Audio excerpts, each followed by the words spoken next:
The alarm bells rang through the bridge of the Earth Defense Ship Warrior. Commander Alex Carter jumped from his chair and ran to the main screen. Red lights flashed everywhere. Something big was coming. "Sir, we have a ship on our sensors," said Lieutenant Jake Morrison from his station. "It's badly damaged and heading straight for us." Carter looked at the screen. A strange ship limped through space toward them. Smoke and fire came from its broken hull. He had never seen anything like it before. The ship looked like it was made from living metal that moved and changed shape. "Open communication channels," Carter ordered. Static filled the bridge. Then a voice came through, weak and full of pain. "Unknown human vessel, this is Alliance Captain Zara Voss requesting immediate help. Our fleet has been destroyed. The Zephyrians have broken through our last defense line. We have important information about their weakness, but we are running out of time." Carter had heard stories about the war in distant space. Alien races fighting each other with weapons beyond human understanding. Earth had stayed out of the conflict. They thought it was not their problem.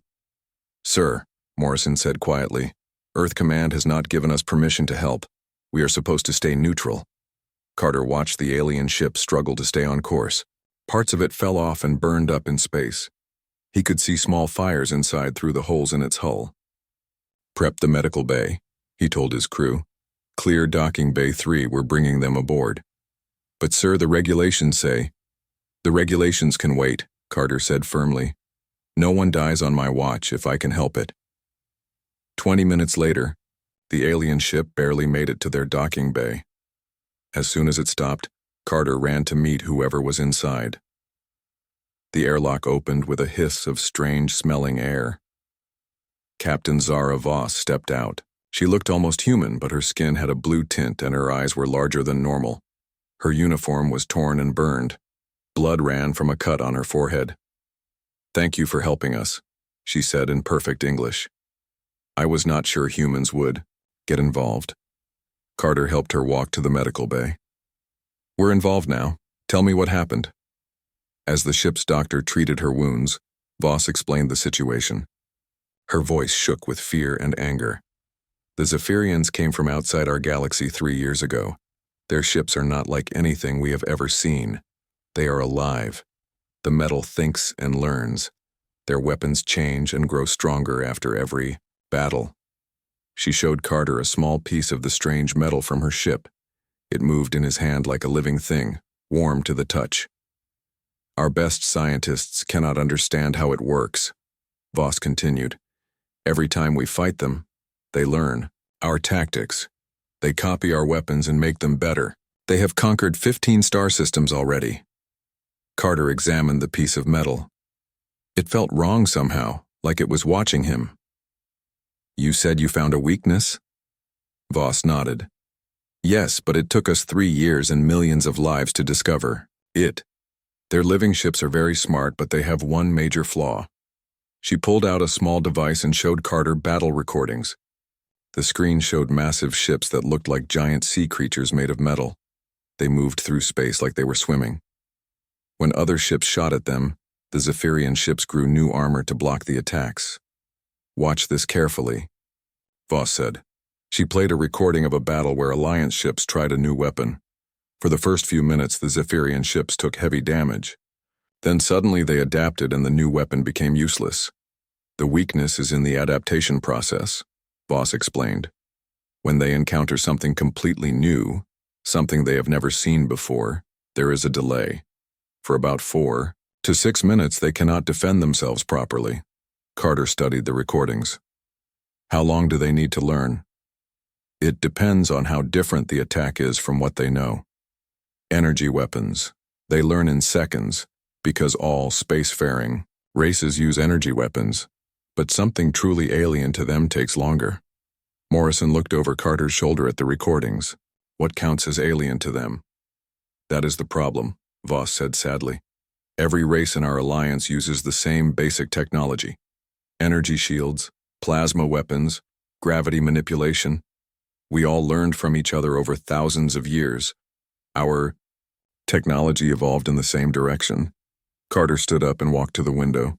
Outside he could see Earth in the distance, blue and green and beautiful. His homeworld had developed differently from the rest of the galaxy. Humans had spent most of their history fighting each other with crude weapons.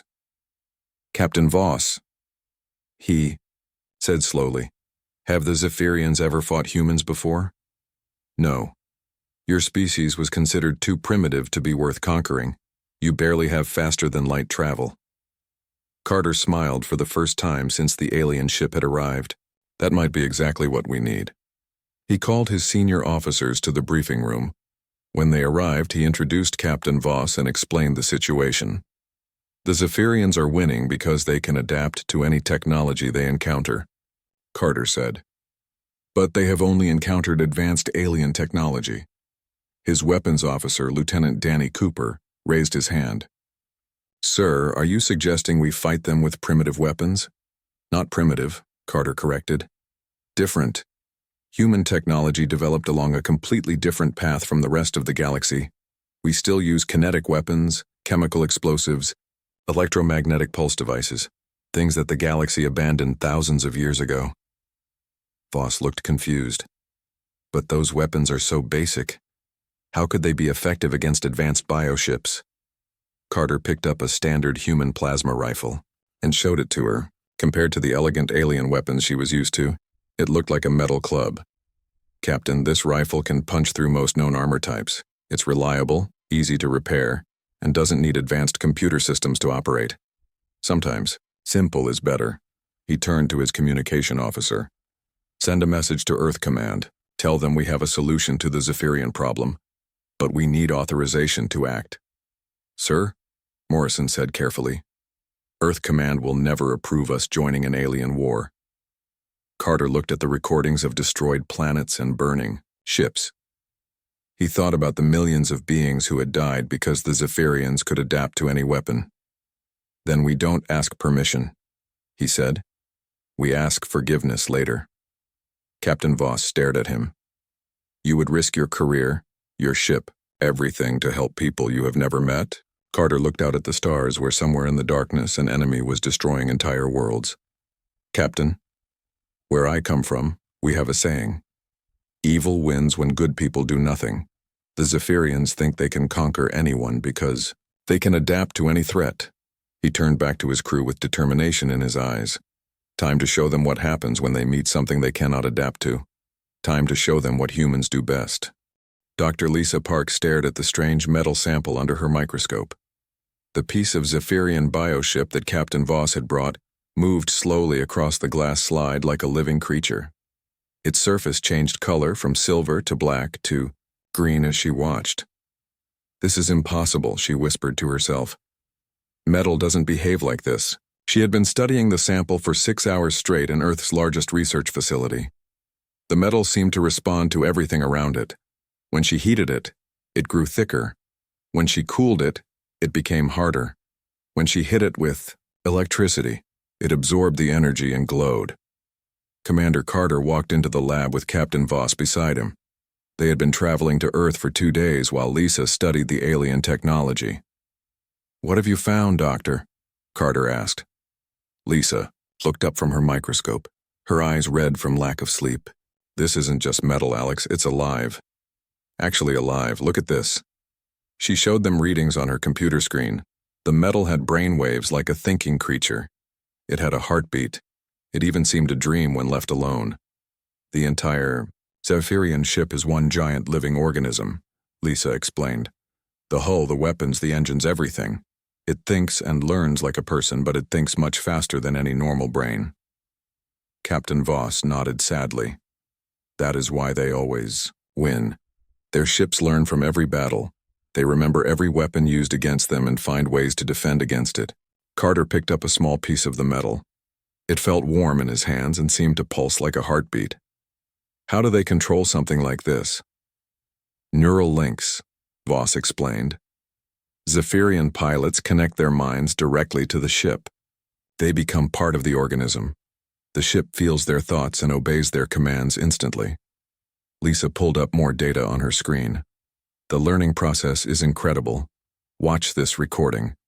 She showed them a video of Alliance ships attacking a Zephyrian vessel. The alien ship took damage from the first few shots. Then its hull began to change, growing new armor that blocked the same weapons perfectly. It learned in 30 seconds, Lisa said with amazement. 30 seconds to completely understand and counter an attack that took Alliance scientists years to develop. Admiral Ben Hayes entered the room, followed by several other high-ranking Earth military officers. They had been called to an emergency meeting to discuss the alien threat. Dr. Park, explain to us how these bioships work, Admiral Hayes ordered. Lisa activated a large wall screen and began her presentation. The Zephyrian ships are unlike anything in human science. They combine organic biology with advanced technology in ways we never imagined possible. She showed detailed scans of the bioship structure. The hull is made of living cells that can change their properties instantly. When hit by energy weapons, the cells learn to absorb or deflect that specific type of energy. When hit by physical projectiles, they learn to become harder or more flexible. Colonel Sarah Blake, Earth's top military strategist, studied the data carefully. What about their weapons? Even more advanced, Lisa continued. Their weapon systems grow and adapt during battle. If plasma doesn't work against an enemy's shields, the bioship literally evolves new weapon types in minutes. Captain Voss stepped forward. That is how they conquered the Alliance so easily. Every battle made them stronger. Every defeat taught them how to win the next fight. Admiral Hayes frowned. You mentioned a weakness. Something about a delay when they encounter new threats. Voss activated her portable display device. Yes, but the weakness is very small. When bioships face completely unknown attack patterns, their learning process takes longer. Instead of 30 seconds, they need 4 to 6 minutes to adapt.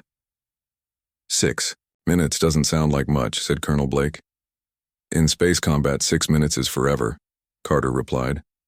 But only if the enemy has never seen your weapons before. Dr. Lisa pulled up human military technology files on the screen. This is where it gets interesting. Human technology developed completely differently from the rest of the galaxy. She showed images of human weapons, ships, and military equipment. Compared to the elegant alien technology, everything looked rough and primitive. We still use kinetic weapons that fire solid projectiles. We use chemical explosives. We use electromagnetic pulse devices. Most galactic civilizations abandoned these technologies thousands of years ago. Captain Voss looked confused. But those weapons are so basic. How could they be effective? Lieutenant Danny Cooper, who had joined the meeting, stepped forward. Ma'am, basic doesn't mean ineffective. A bullet to the head kills just as well as a plasma beam. Lisa continued her explanation. The key is that bioships have never encountered these weapon types. Their learning databases contain no information about kinetic projectiles, chemical explosives, or electromagnetic warfare. She pulled up combat simulations on the screen. A Zephyrian bioship would know instantly how to defend against any energy weapon. But a simple steel bullet traveling at high speed? Their organic armor is designed to absorb energy, not stop solid objects. Admiral Hayes leaned forward with interest. Are you saying our primitive weapons might actually be more effective than advanced alien technology? Not more effective, Lisa corrected, but completely unexpected. The bioships would need several minutes to understand and adapt to kinetic weapons. During that time, they would be vulnerable. Colonel Blake studied the weapon specifications. What about our nuclear weapons? Nuclear weapons produce both explosive force and electromagnetic pulse, Lisa explained. The bioships might adapt to the explosive part quickly, but the electromagnetic effects would be completely unknown to them. Carter looked at the data with growing excitement. How long would it take them to adapt to all our different weapon types if we use them together? Captain Voss thought carefully. If you used kinetic weapons, chemical explosives, electromagnetic pulse, and other unknown technologies all at the same time, their neural networks would be overwhelmed. They cannot adapt to multiple unknown threat patterns simultaneously. Like trying to learn 5 different languages at once, Lisa added. Admiral Hayes stood up and looked at his officers. Gentlemen, ladies, it appears we have been looking at this problem backwards. We assumed our technology was inferior because it was older, but sometimes older means different and different means unexpected. He turned to Carter. Commander, how quickly can you prepare a battle group with mixed weapon systems? Give me 3 days, sir. I'll need ships with kinetic cannons, missile systems, and nuclear capabilities. Colonel Blake was already making notes. We should also consider unconventional tactics. If their bioships learn from battle experience, we need to fight in ways no one has fought before. Captain Voss looked amazed. You are actually going to fight them? Your species would risk war with the most powerful enemy in the galaxy? Carter looked at the recordings of destroyed planets and burning Alliance ships. Captain, where we come from, bullies need to be stopped. The Zephyrians think they can conquer anyone because they can adapt to any threat. Admiral Hayes nodded grimly. Commander Carter is right. These bioships have never lost because they have never faced an enemy they couldn't understand and copy. He looked at the assembled officers with determination. Time to show them what happens when they meet opponents who don't fight by galactic rules. Time to show them that being different is sometimes better than being advanced. Dr. Lisa looked at her readings one more time. The bioships learn from every encounter, but they can only learn from what they survive. Carter smiled coldly. Then we make sure they don't survive long enough to learn. The UES Defiance cut through space toward the Proxima sector, leading a small fleet of human warships.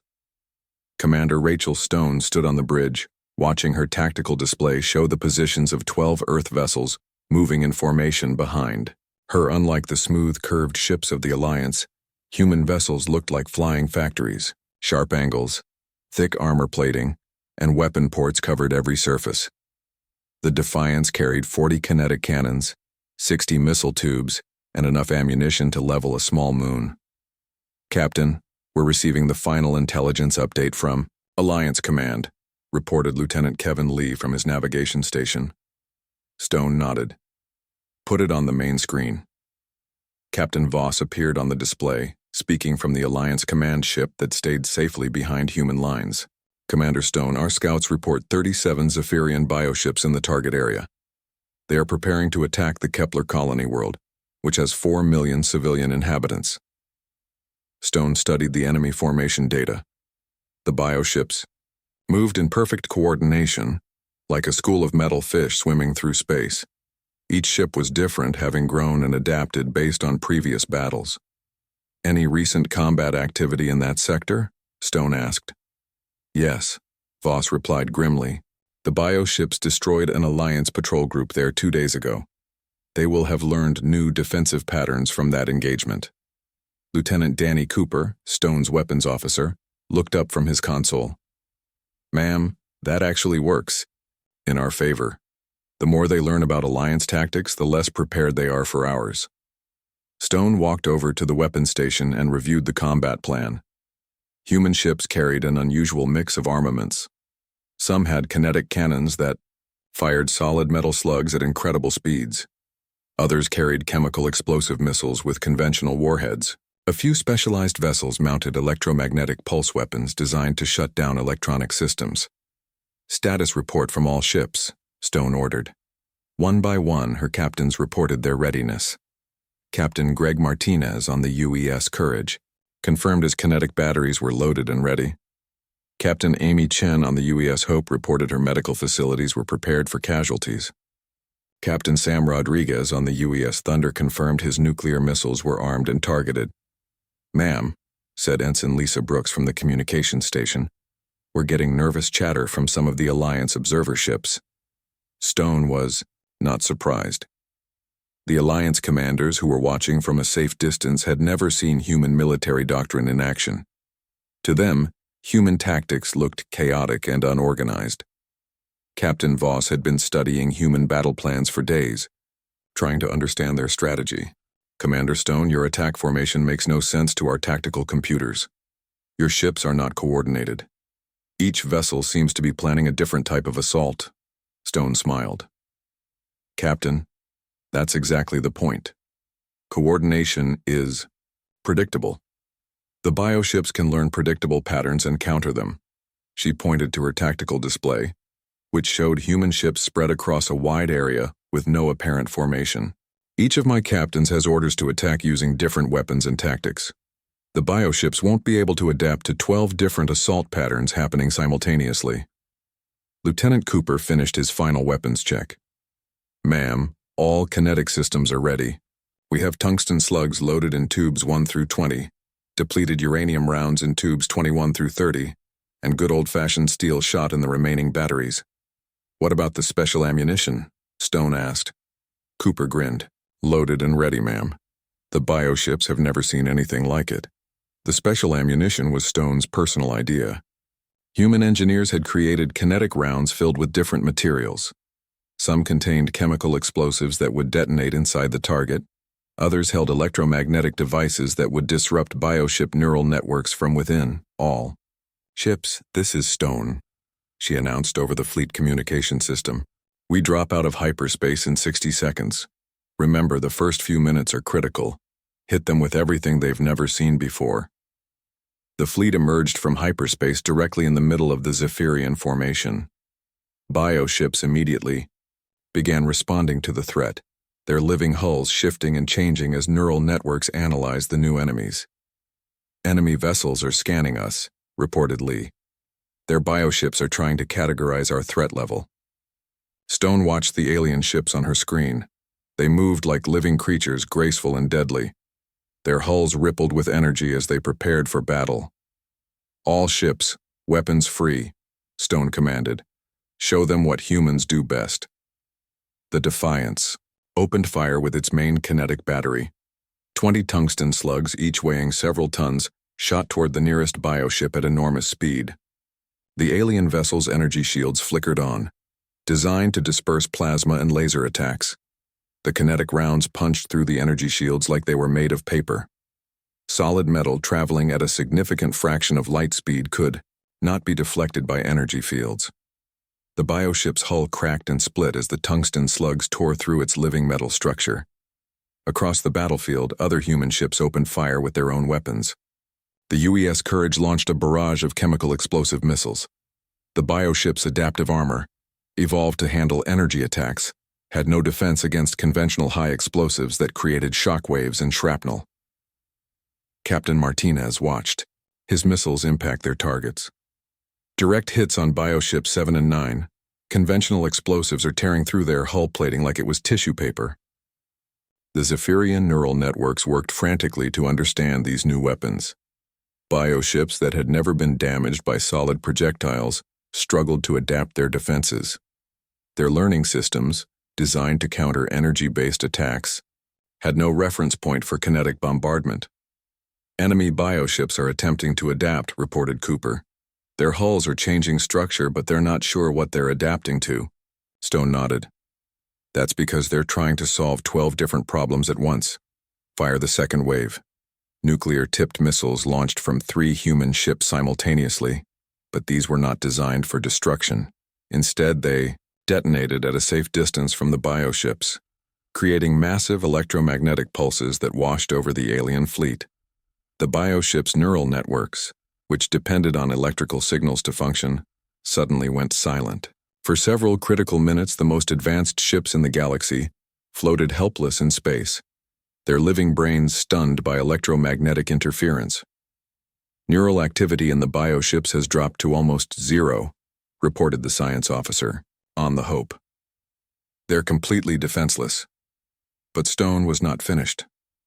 "All ships, prepare for ramming speed. Time to show them how humans built these ships."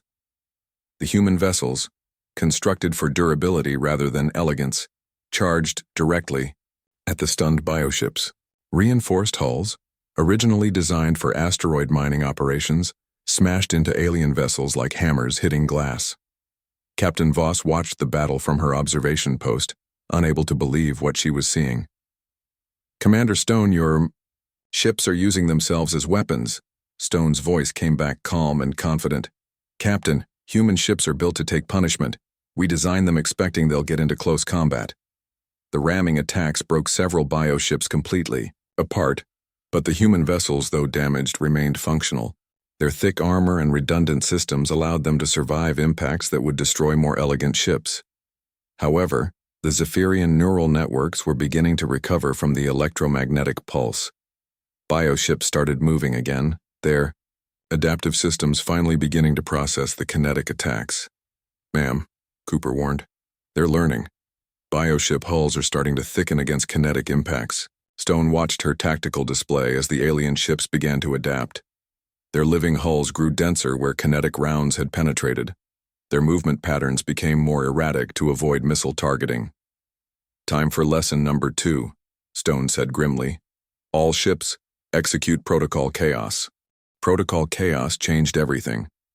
Commander Stone watched as her fleet completely abandoned all military formation and discipline. Each human ship began attacking independently with no coordination whatsoever. The UES Courage, commanded by Captain Martinez, broke away from the main group and started using ramming attacks while firing kinetic rounds at the same time. His ship crashed into bioships like a flying battering ram, then pulled away to reload and attack again. Captain Chen on the UES Hope, which was supposed to be a medical ship, had armed her vessel with mining lasers and construction equipment. She used industrial cutting tools to slice through bioship hulls while her medical drones, now carrying explosive charges, swarmed over enemy vessels like angry metal bees. The UES Thunder took a completely different approach. Captain Rodriguez launched every piece of equipment his ship carried at the bioships. Maintenance robots, spare parts, even garbage from the ship's waste systems became weapons when fired from magnetic launchers at high speed. Admiral Kethvar, commanding the Zephyrian fleet from his flagship, watched in confusion as his bioships struggled to understand what was happening. His neural link to the ship allowed him to feel its confusion directly. Tactical officer, analyze these attack patterns, he ordered. The tactical officer, a cybernetic being connected to the ship's learning systems, worked frantically to process the data. Admiral, there are no patterns. Every human ship is attacking differently. Our neural networks cannot find any tactical logic to counter. On the main screen, Kethvar watched human ships behave in ways that violated every principle of space warfare. One ship fired kinetic rounds while spinning in circles. Another launched missiles in random directions that somehow still hit their targets. A third vessel was using its communications array as a weapon, broadcasting electromagnetic noise that disrupted bioship neural links. The bioship's learning systems, evolved to handle systematic military tactics, could not process completely random behavior. Every time they adapted to one human attack method, 3 other ships would assault them using entirely different techniques. Back on the Defiance, Stone coordinated the chaos while her own ship contributed to the confusion. She had ordered her crew to use every system on the ship as a potential weapon. Cooper, fire the main engines directly at that bioship, she commanded. Lieutenant Cooper looked confused. Ma'am, you want me to use our propulsion system as a weapon? The bioships have never seen engine exhaust used as an attack. Their neural networks won't know how to defend against superheated plasma from a starship engine. Cooper followed orders and directed the ship's main thrusters toward a nearby bioship. The alien vessel, expecting some kind of projectile or energy beam, had no defense against the raw plasma exhaust that melted through its hull. Meanwhile, the UES Valor had taken the concept of improvised weapons to an extreme. Captain Johnson was launching escape pods filled with chemical explosives, using the ship's garbage disposal system as a missile launcher, and firing the emergency flares directly at bioship sensor arrays. This is insane, reported Johnson over the communication system. But it's working. The bioships keep trying to adapt to my attacks, but by the time they figure out one weapon, I'm already using something completely different. Dr. Amy Chen, monitoring the battle from her modified medical ship, watched the neural network data that Captain Voss had given them access to. The bioship's electrical patterns looked like the brainwaves of someone having a seizure. The Zephyrian neural networks are in complete overload, she reported. They're trying to process 17 different combat strategies simultaneously, plus dozens of improvised weapon systems they've never encountered before. The bioships began making erratic movements, their living hulls shifting randomly as they tried to adapt to attacks that made no sense. Some grew thick armor against kinetic rounds just as human ships switched to cutting lasers. Others developed energy shields against plasma weapons, just as chemical explosives hit them from a different direction. Captain Voss, watching from her safe observation point, could barely believe what she was seeing. Commander Stone, your fleet is fighting like every ship has gone insane. Stone's voice came back over the communication channel, calm despite the chaos around her. Captain, insanity is just another word for unpredictable. The bioships can adapt to logical tactics, but they can't adapt to pure chaos. To prove her point, Stone ordered her navigation officer to ram the Defiance directly into the largest bioship, while simultaneously firing every weapon system in random directions.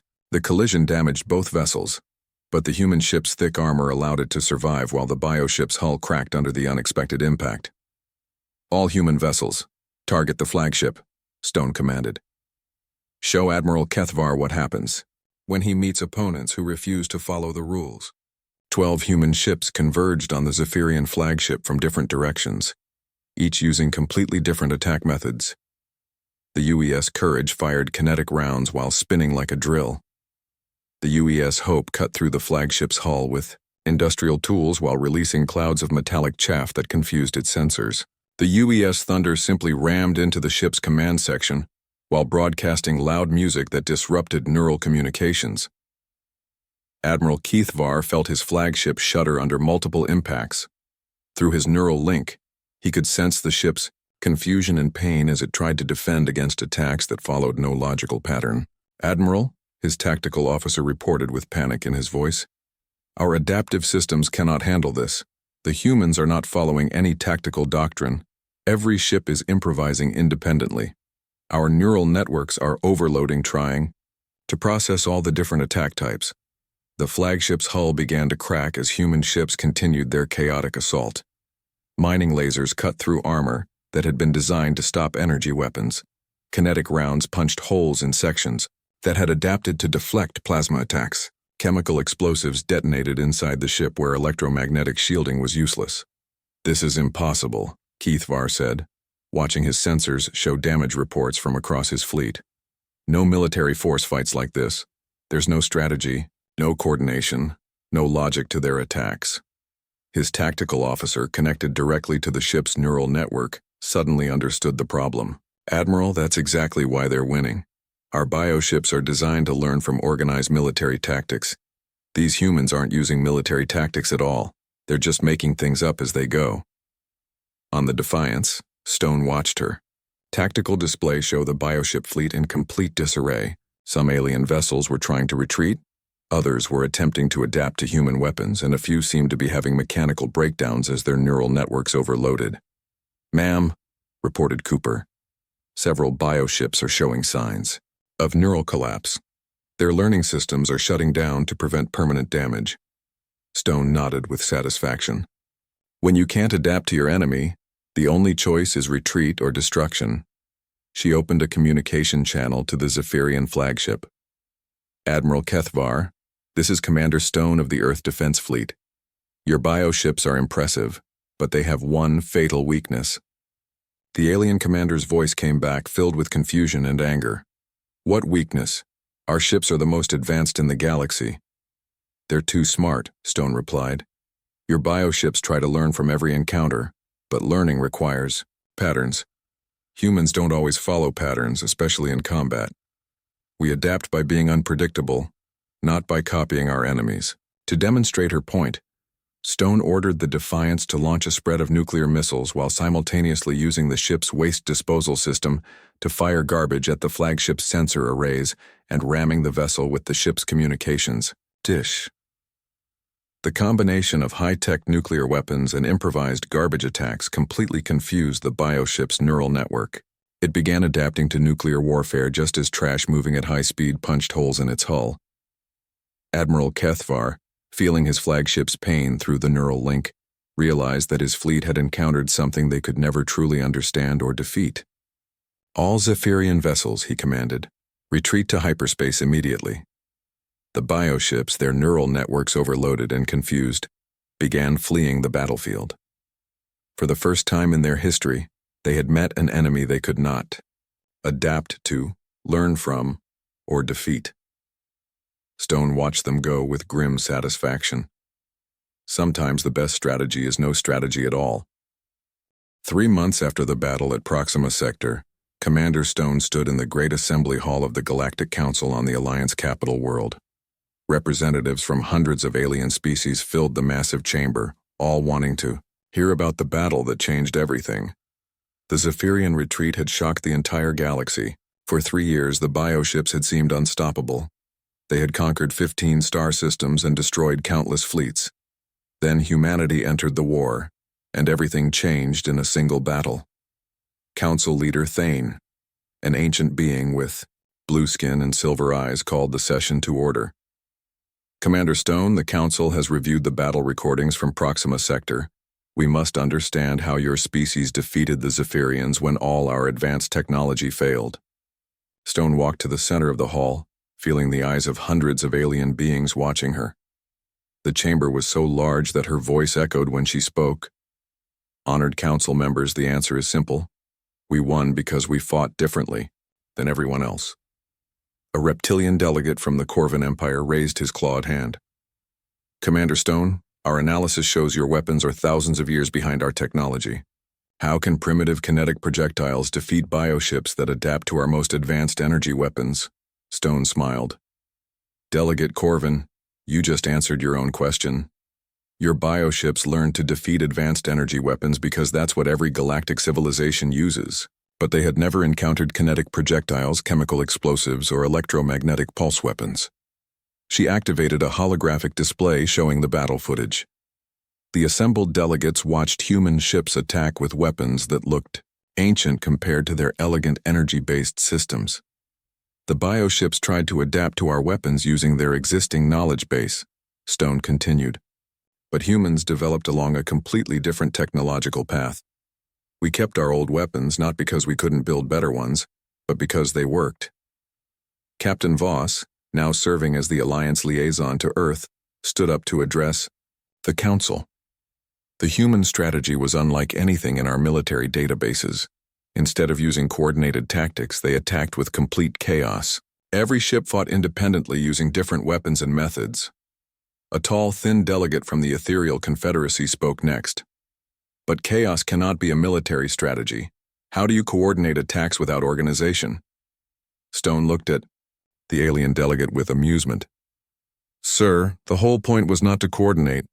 The bioships could adapt to organized military tactics because they could learn the patterns. Chaos has no patterns to learn from. She showed more battle footage of human ships attacking in seemingly random ways. Watch this. While one ship uses kinetic cannons, another uses mining lasers, and a third rams the enemy directly. The bioships tried to adapt to all 3 attack types simultaneously and overloaded their neural networks. Dr. Lisa Park, who had traveled to the Council as Earth's scientific representative, provided additional explanation. The Zephyrian bioships are incredibly advanced, but they have a fundamental weakness. They assume all enemies will fight logically. Humans don't always fight logically. A delegate from the Silicon Collective, a race of mechanical beings, processed this information with visible confusion. Illogical combat behavior should result in defeat. How does randomness create victory? Stone walked over to the mechanical delegate. Because unpredictability is its own form of intelligence. Your bioships can learn from any logical pattern, but they can't learn from pure chaos. Every time they thought they understood our tactics, we changed to something completely different. The Council leader studied the battle data on his personal display. Commander Stone, our records show the Zephyrians attempted to adapt their bioships during the battle. Why did this fail? They tried to adapt to 17 different combat strategies at the same time, Stone explained. Their neural networks couldn't handle processing that much conflicting information. It's like trying to learn 17 different languages simultaneously while someone keeps switching between them every few seconds. A worried murmur spread through the assembly as delegates realized the implications. Captain Voss stood again to address their concerns. The Council should know that humanity has agreed to share their military expertise with the Alliance, she announced. Earth will provide military advisors and tactical training to help defend against future Zephyrian attacks. The Corvan delegate looked skeptical. What can primitive human tactics teach our advanced military forces? Stone's expression grew serious. Delegate, your advanced military forces just lost a 3-year war against an enemy that humans defeated in one battle. Maybe it's time to consider that newer isn't always better. She activated another display showing Alliance battle records. Your fleets fight beautifully. Perfect formations, coordinated attacks, elegant tactics. But perfect coordination is predictable, and predictable tactics can be learned and countered. Dr. Park added her scientific perspective. The bioships evolved to counter systematic logical threats. They never encountered an enemy that deliberately chose to be unsystematic and illogical. Council. Leader Thane considered this information carefully. Commander Stone, are you suggesting that the Alliance should abandon our military traditions and adopt chaotic human tactics? Not abandon, Stone corrected. Adapt. Use your advanced technology, but don't be afraid to think like humans when necessary. Sometimes the best strategy is no strategy at all. A new voice spoke from the back of the chamber. Admiral Kethvar, the Zephyrian commander who had fled from the human fleet, walked slowly toward the center of the hall. The assembled delegates grew silent, surprised to see their former enemy at the council meeting.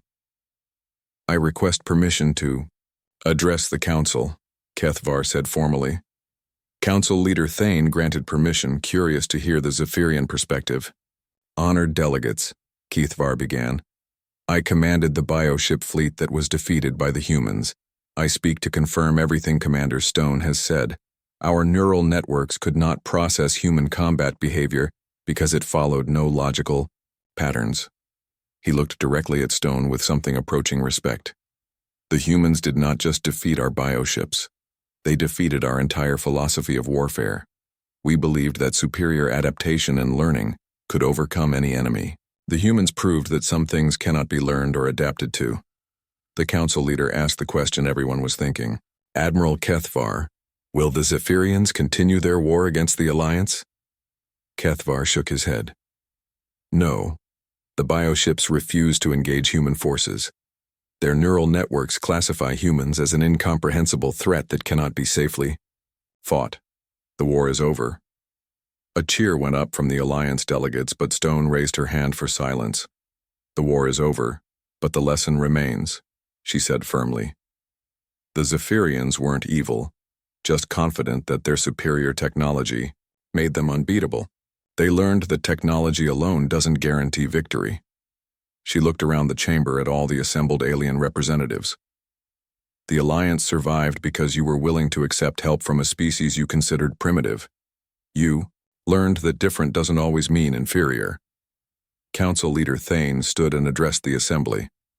The Galactic Council formally welcomes humanity as a full member of the Alliance. Furthermore, we request that human military advisors be assigned to all Alliance fleets to provide training in unconventional warfare. Stone nodded with satisfaction. We accept with one condition. Human tactics work because they're unpredictable. If we teach them as standard doctrine, they become predictable again. Our advisors will teach your forces how to think creatively, not how to copy our methods. Dr. Park stepped forward with additional news. The Council should also know that Earth scientists are working with Alliance researchers to develop new defensive technologies. We're combining human creativity with Alliance advanced science. As the council session ended, Captain Voss approached Stone privately. Commander, I have one question that has bothered me since the battle. How did you know that chaos would work against the bioships? Stone smiled and looked out the great windows at the stars beyond. Captain, humans have been fighting each other for thousands of years. We learned long ago that the side that can adapt fastest usually wins. But we also learned that sometimes the best adaptation is to be impossible to adapt to. She turned back to Voss with the expression that was both friendly and determined. The Zephyrians thought they could conquer anyone because they could learn from any enemy. They never met an enemy that refused to be learned from. 6 months later, Alliance fleets, equipped with human advisors and mixed technology, successfully defended 3 more star systems against various threats. The combination of advanced alien science and human unpredictability proved devastating to enemies who expected conventional warfare. The enemy had been winning until humanity entered the fight. Now the galaxy had learned that sometimes the most primitive approach was also the most effective. Sometimes chaos was better than order, and sometimes being unpredictable was the greatest strategy of all.